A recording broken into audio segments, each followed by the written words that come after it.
2000 years later.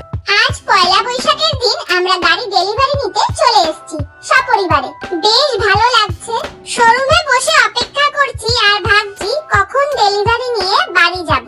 যেহেতু